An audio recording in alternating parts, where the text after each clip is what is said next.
আসসালামু আলাইকুম রহমতুল্লাহি ওবরাকাতুহ। প্রিয় বন্ধুগণ, আপনি কি অনেক দিন ধরে কোনো একটি দোয়া করছেন কিন্তু আপনার মনে হচ্ছে দোয়া কবুল হচ্ছে না? তাহলে আজকের এই কথাটি খুব মন দিয়ে শুনুন। রাসূল সাল্লাল্লাহু আলাইহি ওয়াসাল্লাম আমাদের শিখিয়েছেন দোয়ার আগে আল্লাহর প্রশংসা করার পর নবী সাল্লাল্লাহু আলাইহি ওয়াসাল্লামের উপর দুরূদ পাঠ করতে। কিন্তু কেন? দুরূদ পাঠের এমন কি ফজিলত আছে যা আমাদের দোয়ার আদবকে আরো সুন্দর করে? তাই শেষ পর্যন্ত ভিডিওটি শুনুন, কারণ শেষে আমি আপনাকে দোয়ার একটি সুন্নাহ সম্মত পদ্ধতি বলে দিব ইনশাআল্লাহ।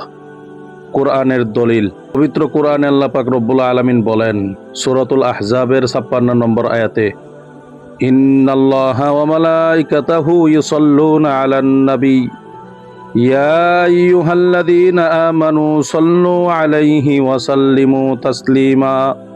অর্থ, নিশ্চয় আল্লাহ ও তার ফেরেশতাগণ নবীর উপর রহমত প্রেরণ করেন। হে মুমিনগণ, তোমরাও তার উপর দুরূদ পাঠ করো এবং যথাযথভাবে সালাম পেশ করো। সূরাতুল আহজাবের 56 নম্বর আয়াত। অর্থাৎ দুরূদ শুধু একটি আমল নয়, এটি কোরআনের আল্লাহর নির্দেশিত আমল। দুরূদের বড় ফজিলত। আর এখন শুনুন দুরূদের এমন একটি ফজিলত যা আপনার হৃদয়কে আনন্দিত করবে ইনশাআল্লাহ।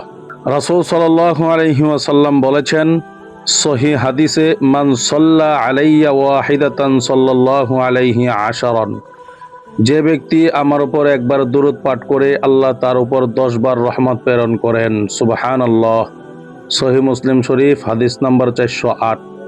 একবার ভাবুন, আপনি একবার দুরূদ পড়লেন, আল্লাহ তাআলা আপনার উপর 10 বার রহমত প্রেরণ করবেন।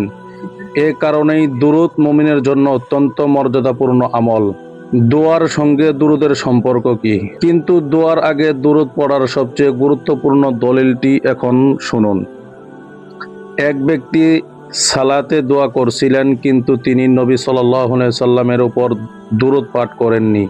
তখন রাসূল সাল্লাল্লাহু আলাইহি ওয়াসাল্লাম বললেন, আজ্জিল হাদা, এই ব্যক্তি তাড়াহুড়া করছে। এরপর তিনি শিক্ষা দিলেন, তোমাদের কেউ যখন দোয়া করবে সে যেন প্রথমে আল্লাহর প্রশংসা ও গুণগান করে, এরপর নবীর উপর দুরূদ পাঠ করে, তারপর নিজের ইচ্ছামতো দোয়া করে। দলিল তিরমিজি শরীফ হাদিস নাম্বার 3477। ইমাম তিরমিজি রহমাতুল্লাহি আলাইহি এই হাদিসটিকে হাসান সহিহ বলেছেন। কিভাবে দোয়া করবেন? তাহলে দোয়া করার সময় কিভাবে আমল করবেন? খুব সহজ।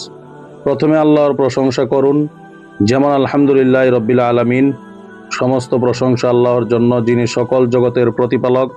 দ্বিতীয়ত নবী মুহাম্মদ সাল্লাল্লাহু আলাইহি ওয়াসাল্লামের উপর দুরূদ পাঠ করুন।